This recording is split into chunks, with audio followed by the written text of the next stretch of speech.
आप इमेजिन नहीं करेंगे, जो लोग, आपको मालूम होता है कौन आपके काम को बिगाड़ना चाहते हैं।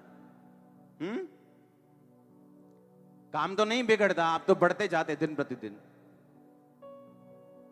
लेकिन आपके दिल में एक कड़वाहट आ जाती कि मैंने इसके लिए इतना कुछ किया और ये बदले में मुझे क्या दे रहे हैं। आपको यीशु मसीह को याद करना है। जिन लोगों को उसने बचाया उन्हीं लोगों ने क्रूस पे चढ़ाया। समझो मेरी बात, सुनो ध्यान से।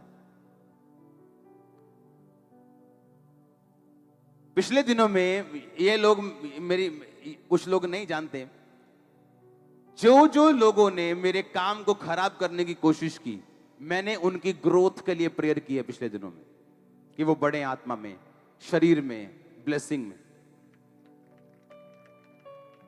एक बंदा था मेरे खिलाफ बोलता था और लोगों ने मुझे रिकॉर्डिंग भेजी उसकी। मैंने उसकी रिकॉर्डिंग सुनी, मेरे खिलाफ बोल रहा था, मेरे क्लोज रहने वाला बंदा। और कभी भी फेसबुक पे मत जाओ, Facebook is fake book for many. पता नहीं फेसबुक पे क्या क्या उसने डाला हुआ था, मैं ब्लेस, ये वो। उसकी वाइफ का फोन आया मुझे कि मैं उसको डाइवोर्स देना चाहती हूं। मैंने मैसेज पढ़ा और उसी दिन मैंने उसकी रिकॉर्डिंग सुनी थी और मुझे गुस्सा था मन में। मेरा एक वर्ड उनका डाइवोर्स करा सकता था और मैंने उसे लिख के भेजा, उसे कभी मत छोड़ना, सब कुछ ठीक हो जाएगा। और मुझे यह बात मालूम थी कि अगर मुझे आगे बढ़ना है तो मुझे कुछ ऐसा करना है जो यीशु मसीह ने किया। आमीन। बहुत से लोग प्यार प्यार प्यार का रोला पाते हैं, शोर मचाते हैं। एक प्यार है जो यूसुफ के भाइयों में था, याकूब के 10 बेटों में था, एक दूसरे के पाप को ना बताना, पिता को एक दूसरे के पाप की गलती के बारे में ना बताना। यह भी एक प्यार है, पर यह शैतानी और शारीरिक है। यह फिलियो वाला प्यार है, भाइयों वाला प्यार है, हेवनली नहीं, स्वर्गीय नहीं। एक प्यार था जो यूसुफ के अंदर था कि वो भाइयों की गलती पिता को बताता था। तो परमेश्वर ने किसको ब्लेस किया, भाइयों को कि यूसुफ को? उसने यूसुफ को सबसे अधिक ब्लेस किया और भाइयों को भी किया। हालेलुया। मैं एक बात जानता था कि मुझे अपने एनिमीज की पीठ पीछे भी उनके गिरने के लिए कोई काम नहीं करना है, उनके डाउन जाने के लिए भी कोई काम नहीं करना। उनका नुकसान 1 सेकंड में कर सकता हूं मैं, पर जो मैं बोऊंगा वो मैं। इसलिए मैंने कहा, जो तुम बोओगे वो आज सफलता पा सकता है, पर जो तुमने बो दिया वो तुम काटोगे। तो ध्यान से बोना है जो तुम काटना चाहते हो। हालेलुया। कितने मेरी बात को समझ रहे हैं? कई बार माफ ना करना, जेलसी रखना, कड़वाहट रखना, दूसरे को नहीं, आपके शरीर को, आपकी आत्मा को, आपके फाइनेंस को खाली कर देता है। आपको किसी शैतान की जरूरत नहीं है अगर आप माफ करने वाले व्यक्ति नहीं है तो, क्योंकि आप खुद ही शैतान हैं। खुद ही अटैक आप पे होते जाएंगे और शैतान को कुछ करना नहीं पड़ेगा, क्योंकि आपकी कड़वाहट, अनफॉरगिवनेस आप पे अटैक करती जाएगी।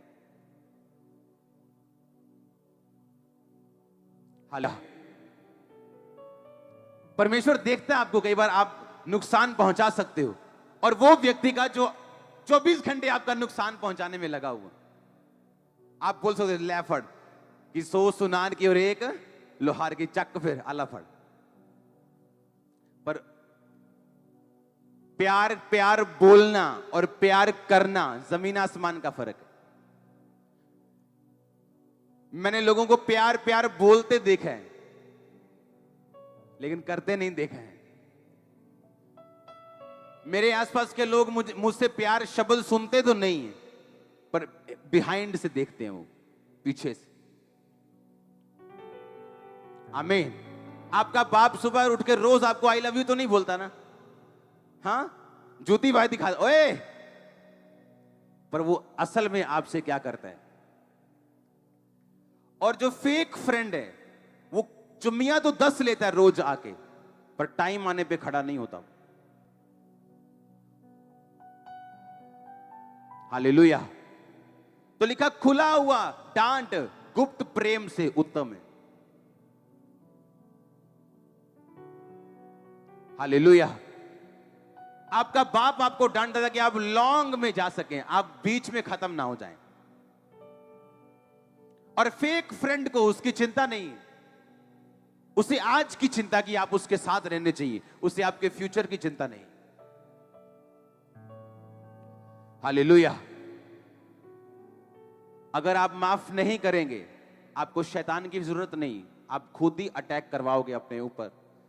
और प्रेयर काम नहीं करेगी, दवाई काम नहीं करेगी, कुछ काम नहीं करेगा।